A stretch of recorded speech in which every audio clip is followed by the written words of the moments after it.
We're happy to have as our guest this morning on Grant County Live, Mary Frances McGillivray Hickok and Ralph McGillivray, grandchildren of John and Mary McGillivray and children of Ed and Hattie McGillivray.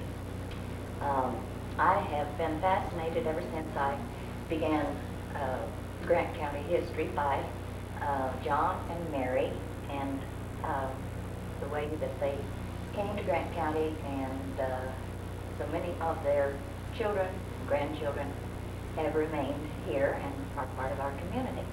Do you remember your grandparents? Yes, I do. Yes, lots. A lot. Could you kind of give us a thumbnail sketch of your grandfather?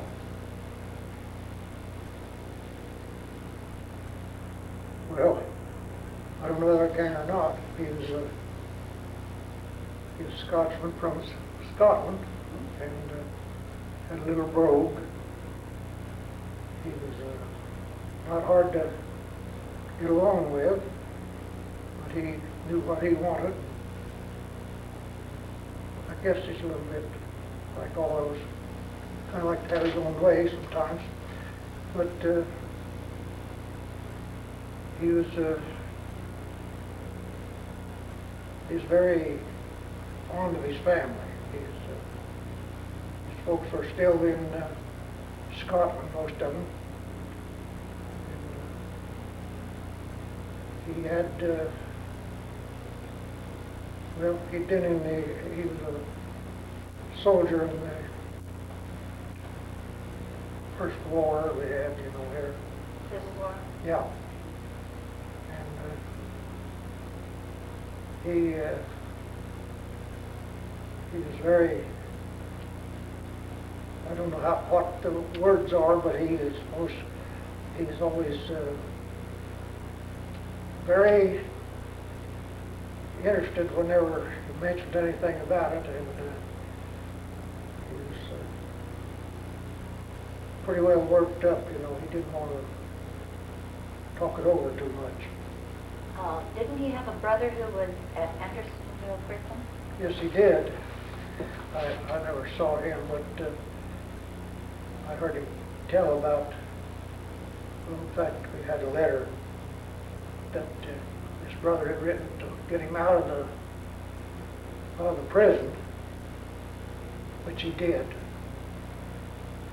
And this prison was,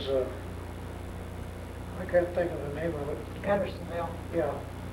Anyway, they were just kind of penned up in there like cattle, you know. It's just kind of a corral, the way I understood it. And they were not fed very well, and they said when this brother of my granddad's came out, why, he had just one bunch of hair right up in the middle. This is all worn out, laying on the sand. And he just had a bunch of hair right up in the middle because he rolled around in this sand, so it was just worn out like a, you might not know how this is, but a tug will wear out the hair on a horse's side or a mule's, you know. It was just like that, the way I understood it. Okay, well, we're talking about letters. John married Mary Elizabeth Rummel. That's right. And they lived in Indiana.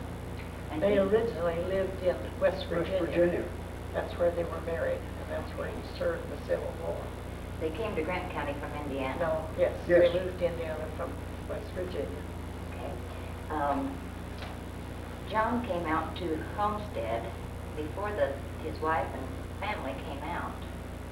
And I have a copy of a letter here that he wrote back to her, and you may be familiar with it, but I'd like to put it on the record anyway, because this is a live piece of history that we tend, you know, to think maybe that some of the pioneers that came out here are not real people.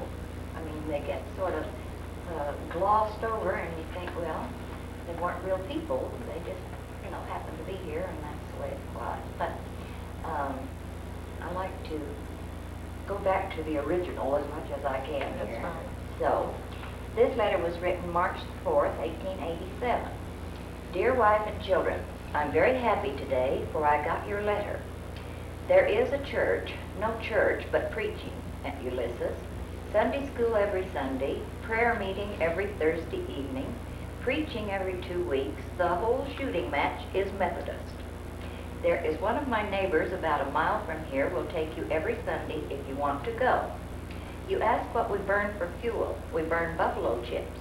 In other words, dry cow turds and coal. We can buy coal at the railroad for from $5 to $6 per ton, but if we buy it at Ulysses, it costs more. I have mailed you a letter this morning. You asked me about the water here. The water is very good, better than it is in good many places in Indiana. Our well is 95 feet deep. I have not used any of the water yet. There is a bucket to draw water. I get water at another well across the road. I am counting the days until you get here, but it will not be long now, thank God, till we meet, if it's God's will. Give my love to all the neighbors, my love to you and the children, your husband and father, John McGillivray. I like That I fits like him that. very much. That fits him very much. Okay, now, the children that came with John and Mary to Grant County. Did you name those for us, Ralph? Yes, it'd be my Aunt Kate and my father, Uncle Owen, and Guy would be the next one, and That's all. I guess that is all this time. Barbara was born here. Yes, she was the last one. And has anyone ever counted up how many cousins you have? I can't count that many, I don't know. It may be too high to count. Well, Barbara, of course, married Frank Kepley, Yes, and then Stella Kepley married Guy McGillivray. right, So you've got cousins all directions around here. coming and going. Yeah. Okay. Ed was, he wasn't the oldest. There was 2 girls. 2 girls before, Older. Yeah. Okay. his oldest boy. And can you tell us a little bit about what he was like, Mary?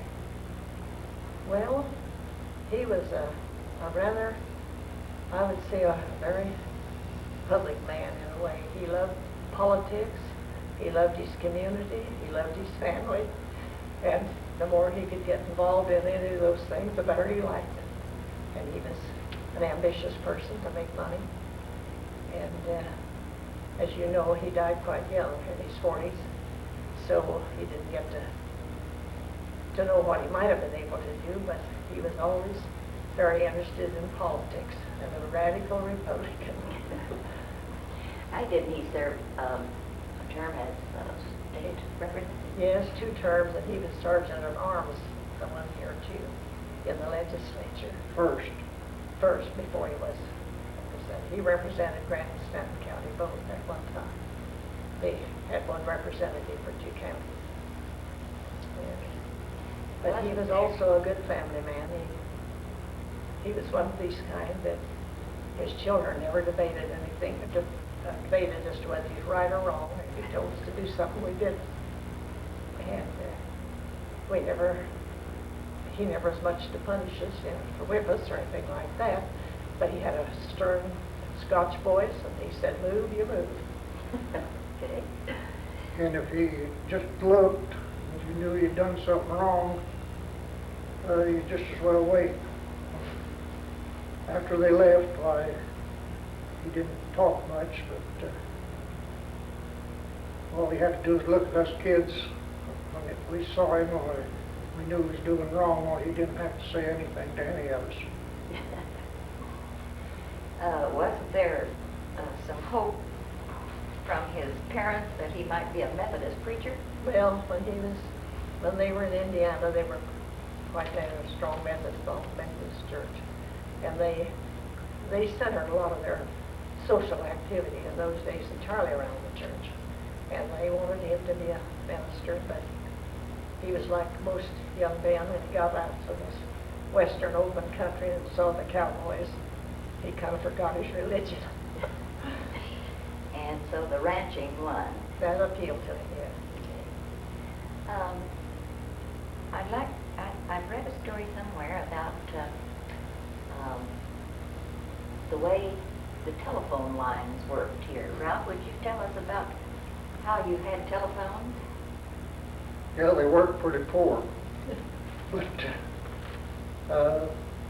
we didn't have any phones for a long time. I was a pretty good sized boy before we had phones.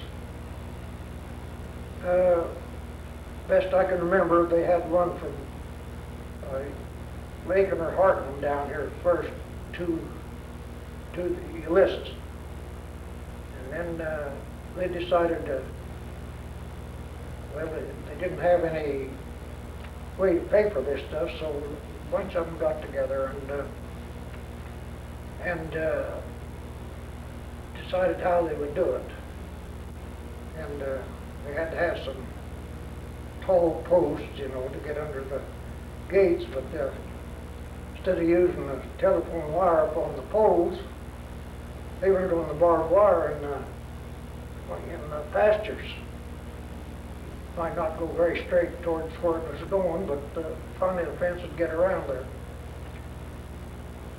When they were right on the barbed wire, when they got to a gate, they used 2x4s to stand up so he could get under it, you know. It might be a 2x4 at one end if he wasn't going to haul hay or anything, and then it'd be down just to the top of the wire on this end, you know. If you went in horseback, stay up with a pole. And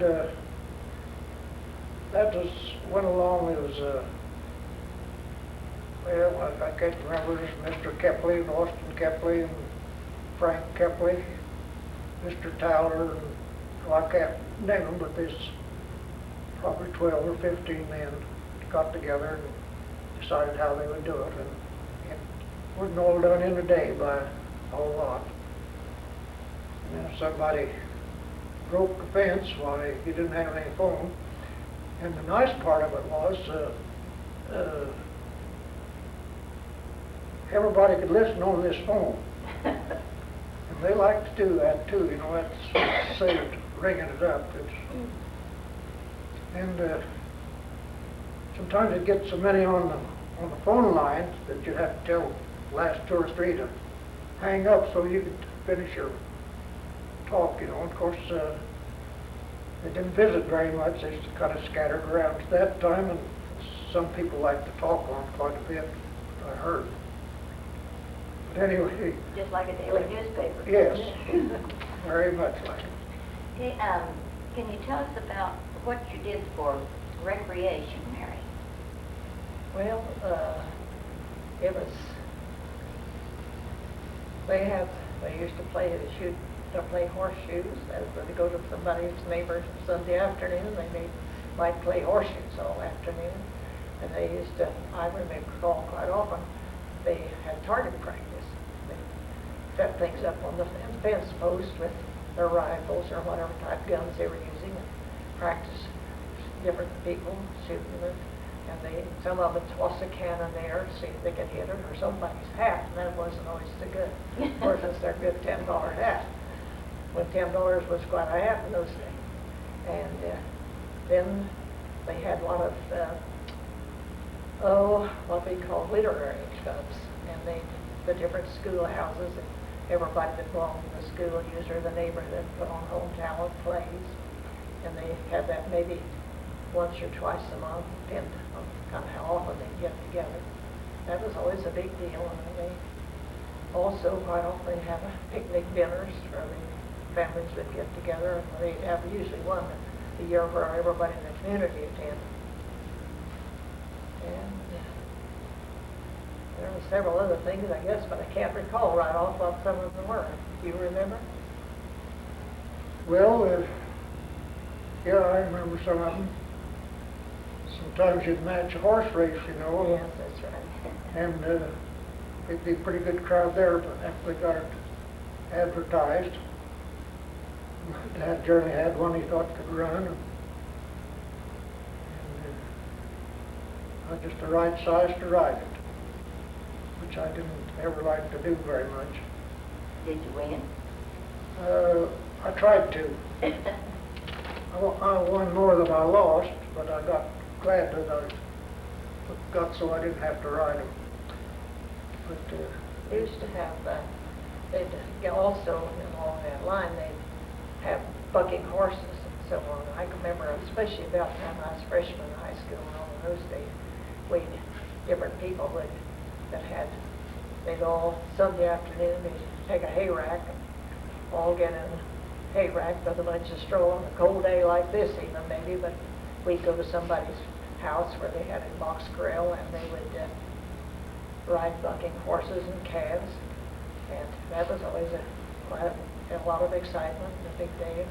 I recall especially one time going out to Sullivan's, and I think I was a freshman in high school, and old Jerry Sullivan had on boots like Ralph has, and he bet there wasn't a girl in the crowd could get his boots on, and I bet him I could, and I was quite slender as a girl, and so I was the only one who could get his boots on. He said, "I'll give you $2 if you can wear my boots."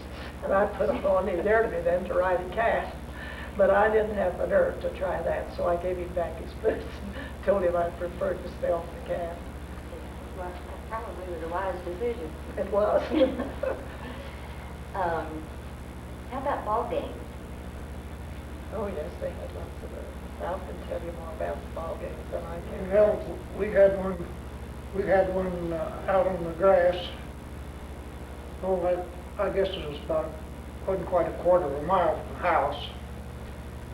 And you put near every Sunday, there's a ball game there. There's another one over at Kepley's, Grandpa Kepley's, and the Kepleys were all pretty much bunched over there together. And they have these baseball games, and they would be, well, they might be down on the South River here. They had they were the River Rats. River Rats.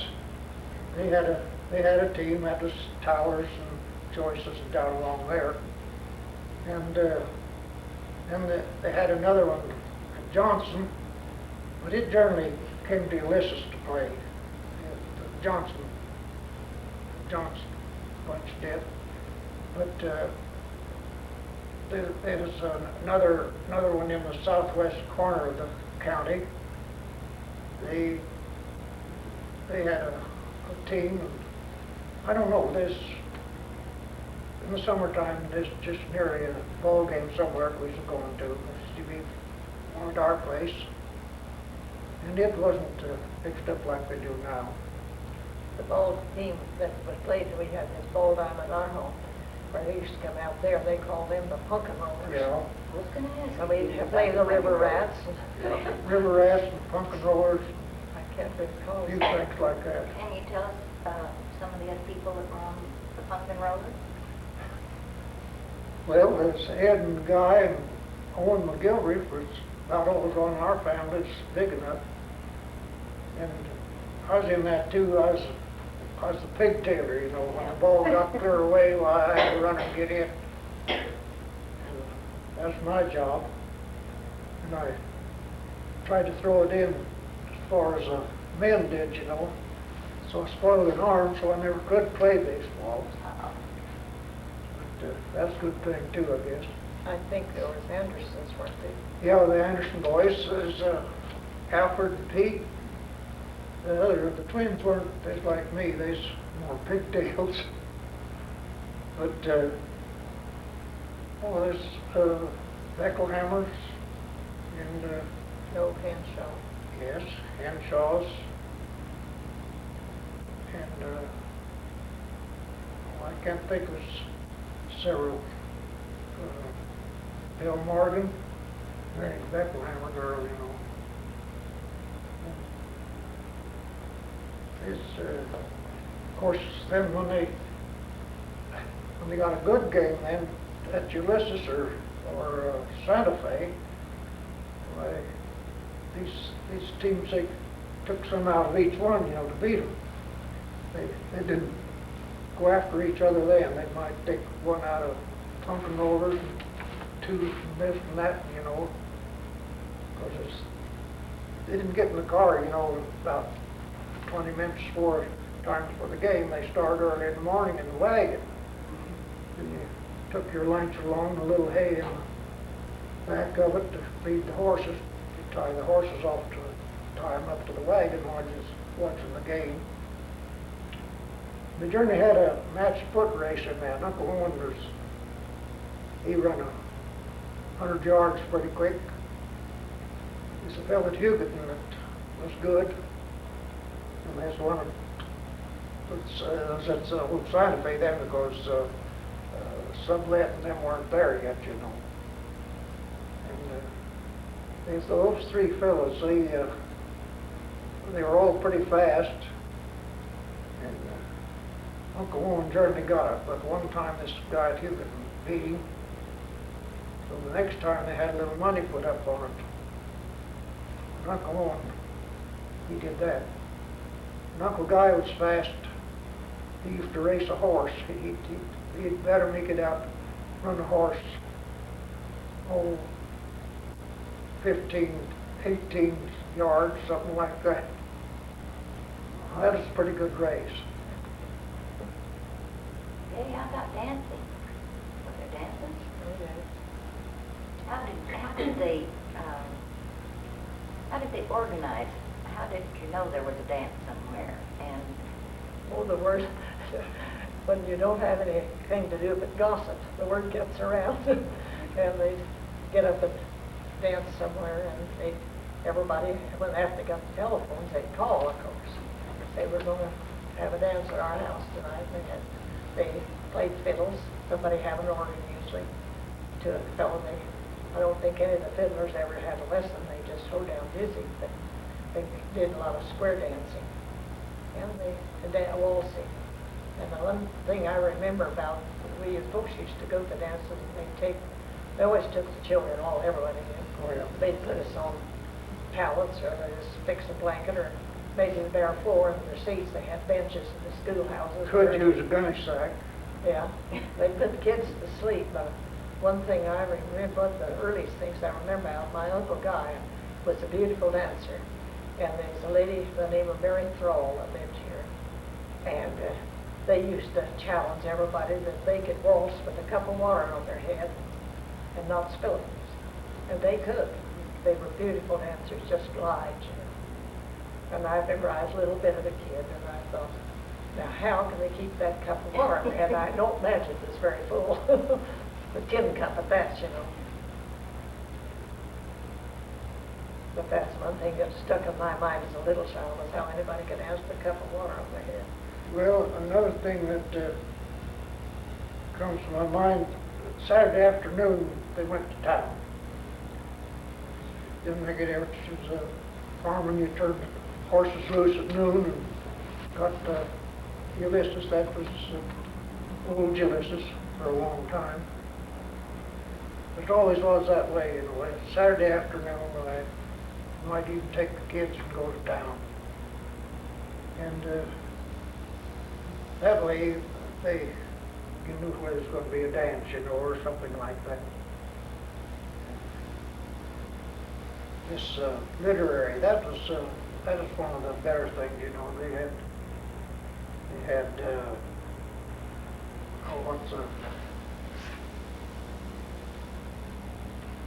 people were good spellers then.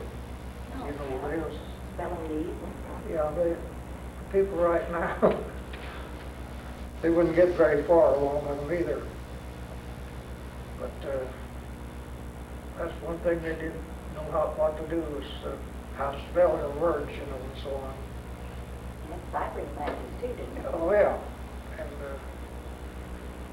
And then these literaries, they come quite a ways for that, and And they generally had someone to write up a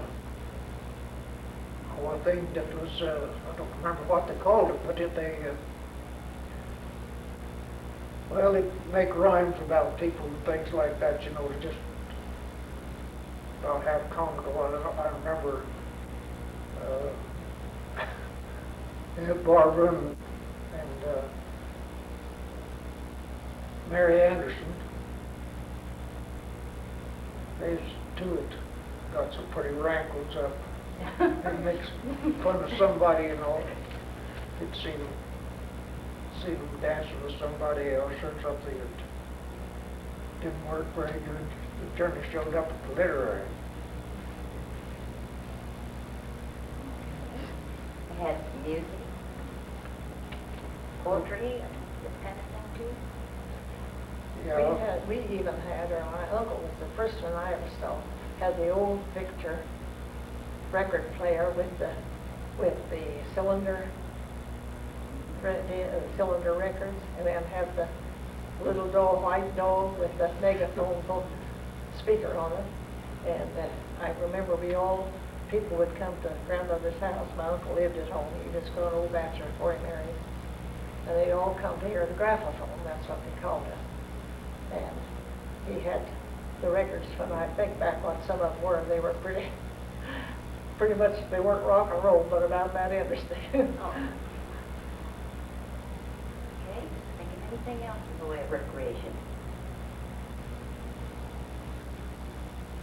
How about the Grant County picnics? That's the top.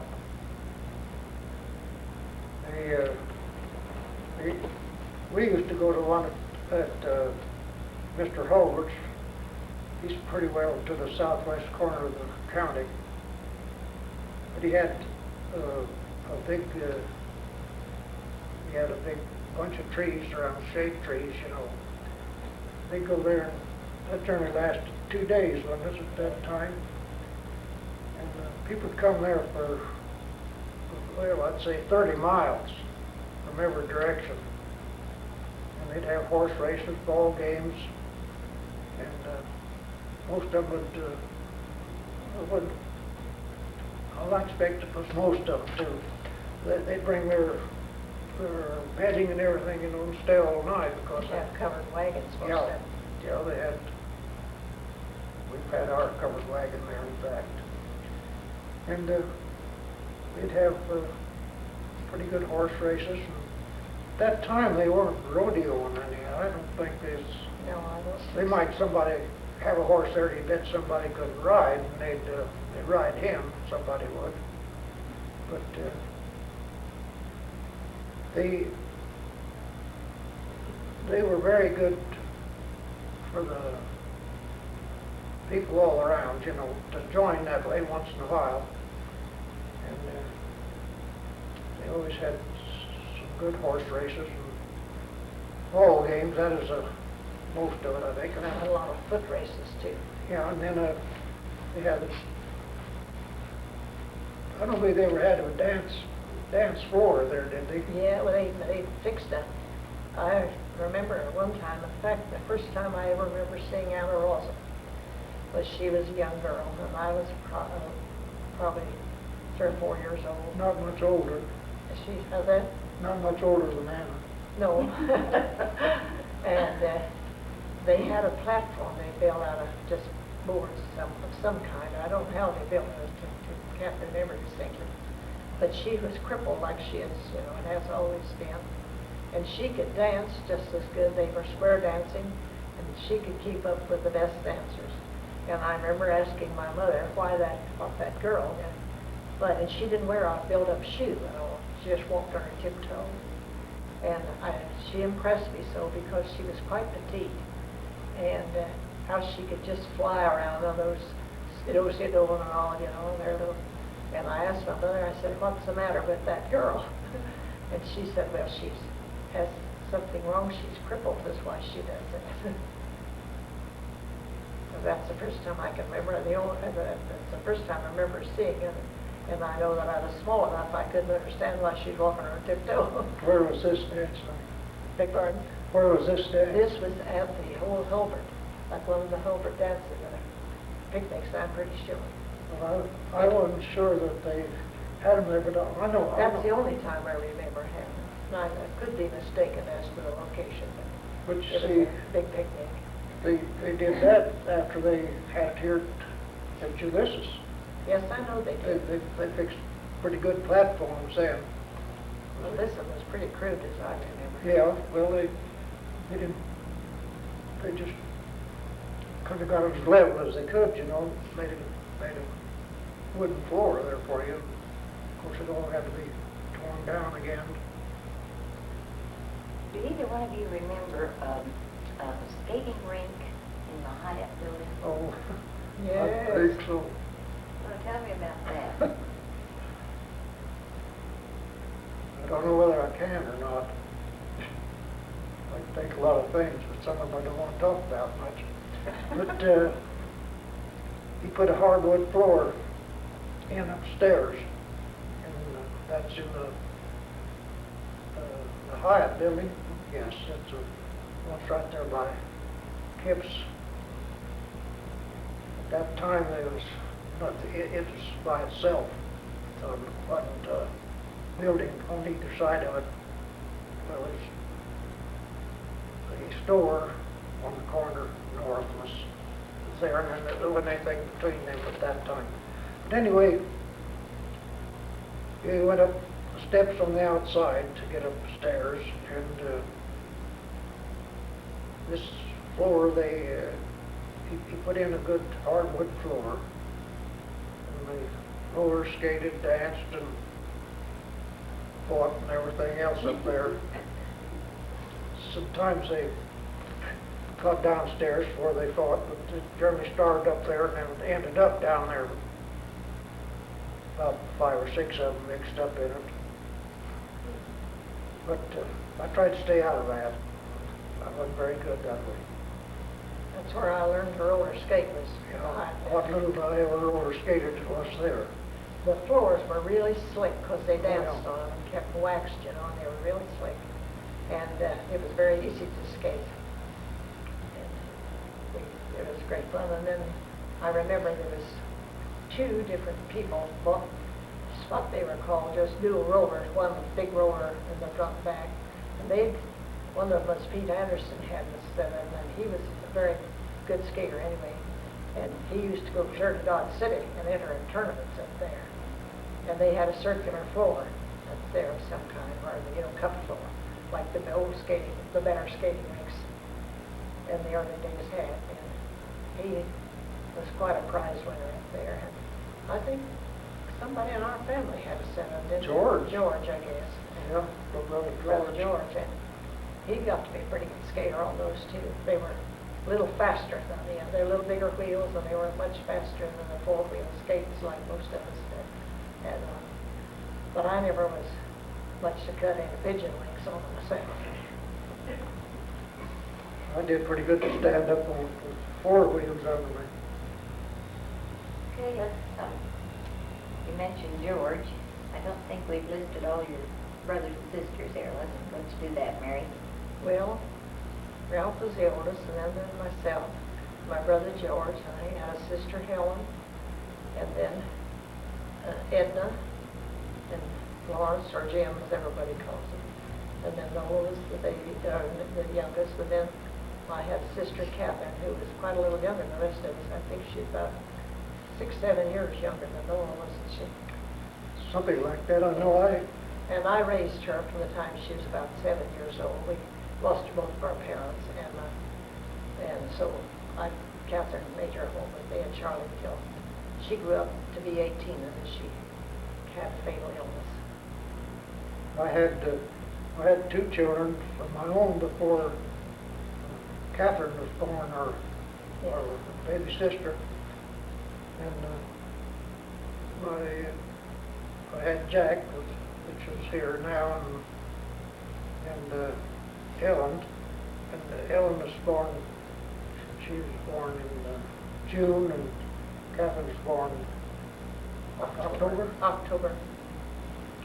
So Younger. my mother had 2 grandchildren older than her youngest child. Yeah.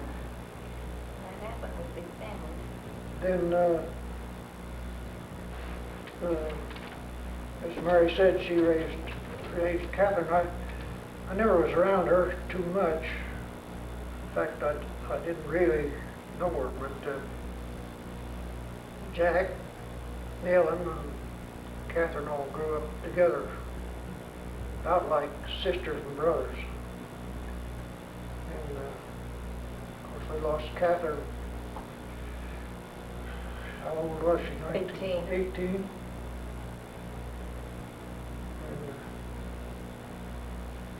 All right, would you tell us the name of the girl that you married? Olive Hickok. And they came here about 1906 or 7. I'd say I'm just guessing at that, but it's close there. And they were acquainted with the Brewers. I guess in the northeast of Oklahoma, I expect. I don't know. But the Hickoks lived in Oklahoma, and they lived in South Missouri. Arkansas? Yeah. But anyway, they all lived down on the south Cimarron River. They all landed down there. Rosals and them were all close together. And we're ranchers, you know. That's about all they could do. They didn't do much farming. Anybody didn't.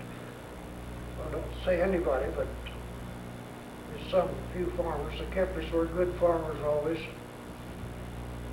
But most people, there's no sale for the grain or anything.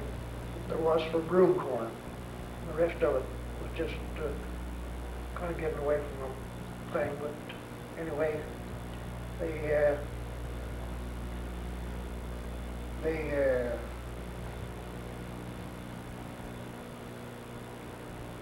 more ranchers than anything else. Well, then later on, the Pitcocks, well, they had a post office. They finally put a post office in down there. Somebody's going to have to tell me the name of it right quick. Dobie? Yeah, that's the one. They had this post office, and then they later, when I expect about the time that they started the high schools here, they moved up to town. And, Mr. Pitcock, he was a barber, had a little barber shop on the west side of Main Street, or the east side of Main Street. And let's see, they had 2 girls and a boy here. And see, I guess had another sister. I can't remember how many they had. I think that was. Oh, what other sister were they? Just 3 girls. She was married here. She was married here, but she went back to Coffeyville. Stayed there, I guess, until she passed away. But I got acquainted with Olive when I went to high school. She was a year ahead of me. And Did you go to school in your courthouse? oh yeah, that's the only thing. They just started the high school. You see, we didn't have a high school here, and first thing was, I think, Madison Alexander passed the high school. We'd send them to around to some college or somewhere, you know, to start them out. But anyhow, I think second year I started into it, and maybe the third year, I don't know. But anyway, there was about 16, 17 of us finally didn't have enough for a baseball team or anything like that. And, but anyway, we had him upstairs in the old courthouse. And we all in one room. Most of us listened to the ones just older than us, you know, that's the ones we was interested in, to listen to them instead of studying. But, see, this first one was Madison, and then the next year there was 3 girls, all of them Alice Byers, I guess, and Bertha Anderson, I believe was the 3, wasn't it? And next year we had pretty big classes, 4 of us. Jean Alexander, Madison, no, not Madison, but Grant Jones, and Carl Blake and I believe was the way it was. There's 4 of us the next time. Okay, then when did you marry? When? 1919. Did you have children? Yeah, we had 3 children. Still have them yet. But, I lost all of them. And, third one was about what, year and a half? Somewhere around 2. Don't think she's quite 2 years old. Just a little past a year and a half to expect. And the Hickoks took the girls, and my mother kept a son. And she raised him until my mother was a mother to him, really, you know, as he grew up. And she passed away pretty early too. Now, you did marry again. Yes. And went to California. When did that happen? Well, I married here. I married here in Ulysses in 1928, I guess it was. And who did you marry? Married was Grace Downey.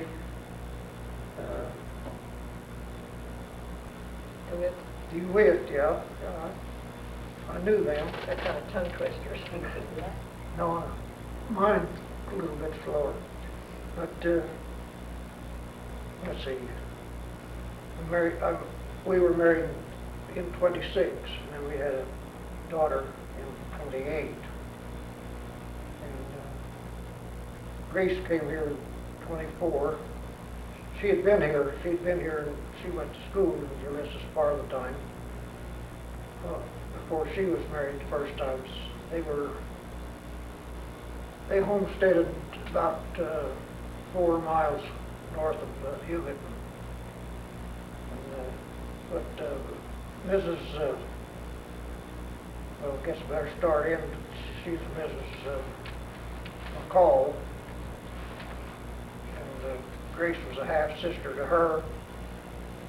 And I don't know why, but of course they had to, down there they had to ride a horse or drive to school. It's about 4 miles. And here, well, she could stay with their sister, she was Mrs. Buckmaster, Dr. Buckmaster's wife. So they come up here. And she went to school here some, but I knew her when I saw her, that's all. And when she came back here in 1924, why, she learned to be a barber at Wichita, I guess it was. And she's the first lady barber here. women didn't cut their hair yet then, you know, and so she worked as a barber for 2 or 3 years. About that time, the women began getting their hair cut and fixed, and so she went down to Wichita and took a little bit of test down there, I guess. Anyway, I know she bought a dryer, hair dryer, and an outfit. They were machine permanent. Yeah, permanent, you know. And it was one of them with all of them had a string to it, you know, and you'd curl them up one at a time, you know, and you'd turn it on and get it all done. So she had the first beauty shop. That was the first beauty shop. I would like to add that she was a very good barber too. Yeah, she was. She did. I used to prefer her cut my hair when I first started cutting anybody that I ever had cut my hair. She really had a talent for it. She was. Well, she had a talent in anything she went Yes, to. she was very talented in any kind of craft she took up.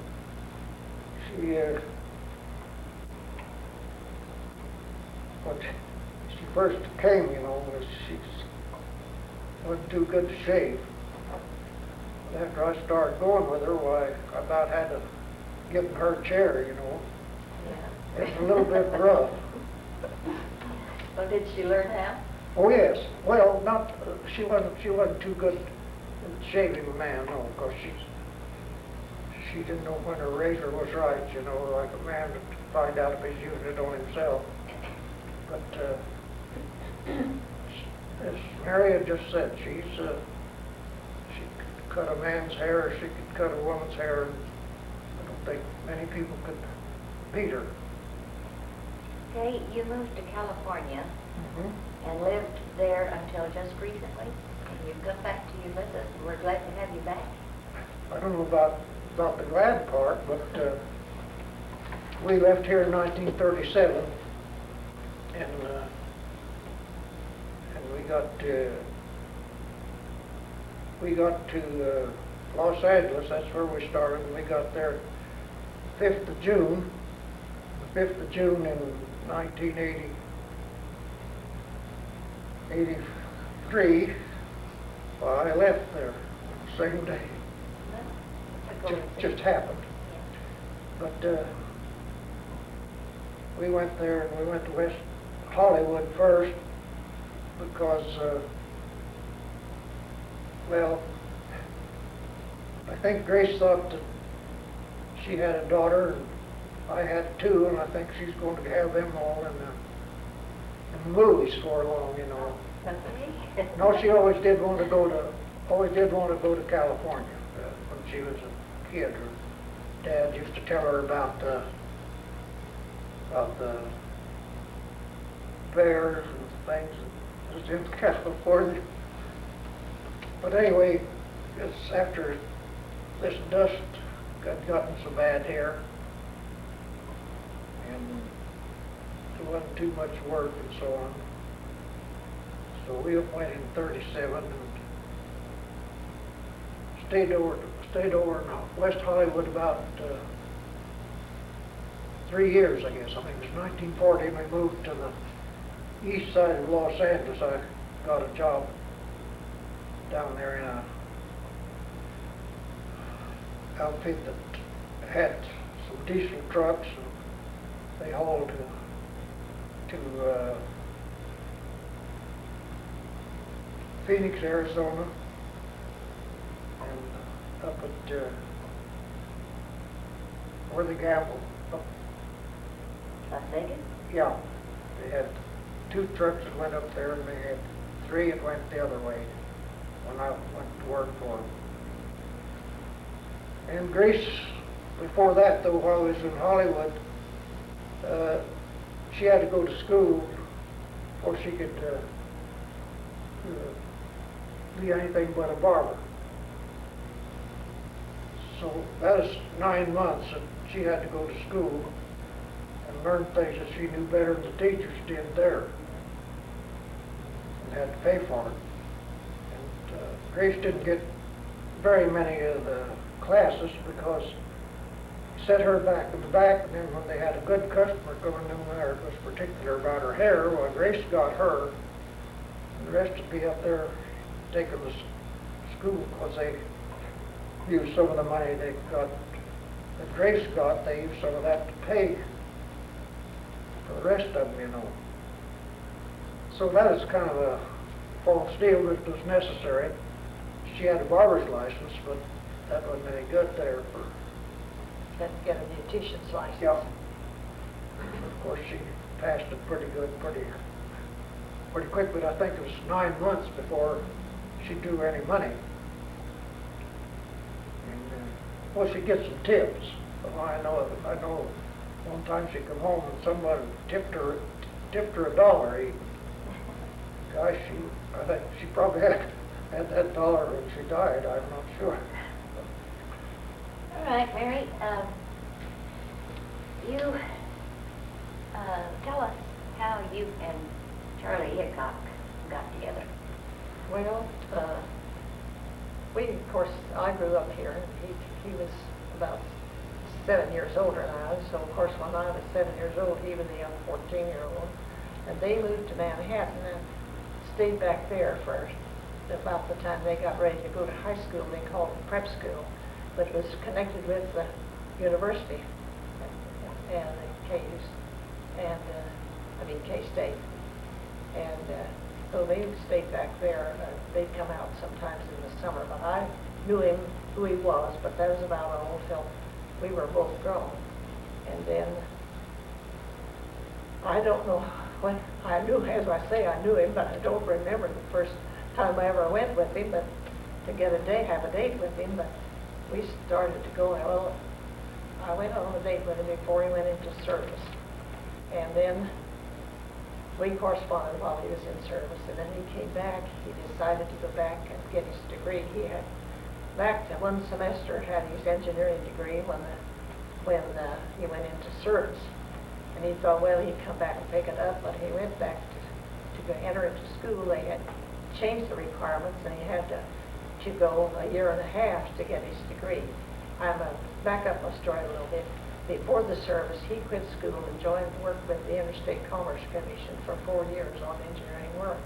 And he learned probably more than some of his books. That's what he always said. He was good because they worked on all kinds of railroad work, and they worked down in Galveston on the levees and all experience. They were in North Dakota and different places. The Interstate Commerce Commission sent these young engineers around.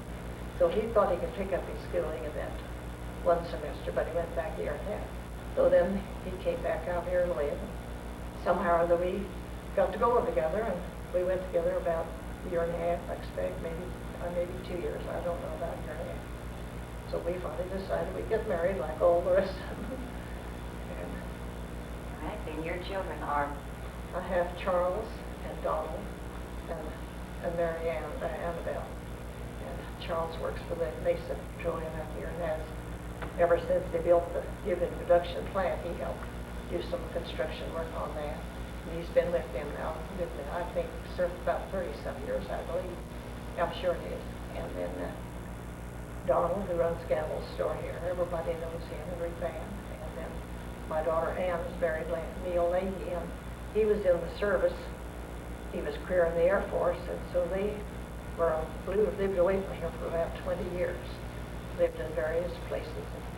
And when she was married, they was living on Cape Cod. They lived there 7 years, and then he was sent to Vietnam, so she moved back here and stayed that year, and then they went, and he came back when they were in California. They were in Seattle and St. Louis, various places around.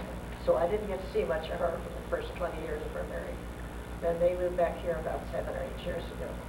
Okay, then your children are related not only to the Kepleys and the McGillicreys, but also the Hickok and all the Hickok relations. Yes, that's right. They have lots of relatives. I don't know. Sometimes you really should count out. Being our relation with the Kepleys also, in the early background of the family, my grandfather on my mother's side of the house was a nephew of old Grandma Kepley. Oh, my goodness. And so that's how they have to come out here, the Kepleys and the Harrisons, and a family by the name of Harmons. They were all relatives, and they came out here within about a year of each other and homesteaded here. And my mother's people lived here about, I think, 11, 12 years, and they moved to Norton County, and they lived there, and that's where they've been the rest of their life. But we were related originally, and they always called my mother Cousin Hattie. I know the Kepleys all did, like Stella and Frank and Austin. Those was always Cousin Hattie.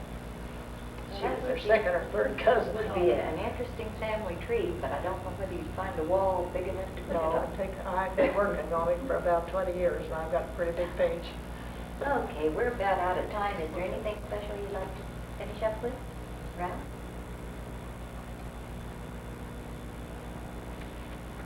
Oh, I don't think of anything that's... All right, I'd like to mention that we have been given Ralph's collection for the museum, the horseback rider photographs that he has put on solid backing, and he's made a little corral fence in front of them. Can you get us a shot of that? I'll have to move over there. Will? Okay, we'll end up with that. So we'll just go ahead and finish up here.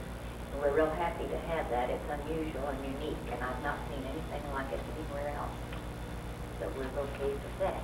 And also, George has put several things into the museum that we're happy to have. It's been a real pleasure to have you here. I've enjoyed listening to you, and I've learned a lot. So we really appreciate that. And we hope it has helped a little on the history of Grant County. Oh, I think it's been very interesting. They're the only ones that have known about that skating rink.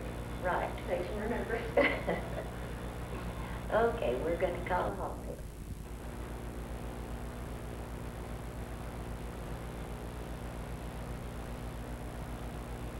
We are going to finish up this section of Grant County Live with a pan shot of the Riders collection from one end to the other here.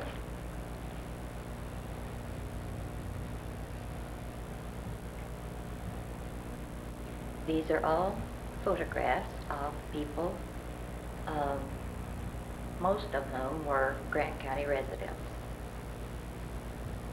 And there's an awful lot of hard work represented in putting it together, and we're certainly grateful for it. And thank you again so much.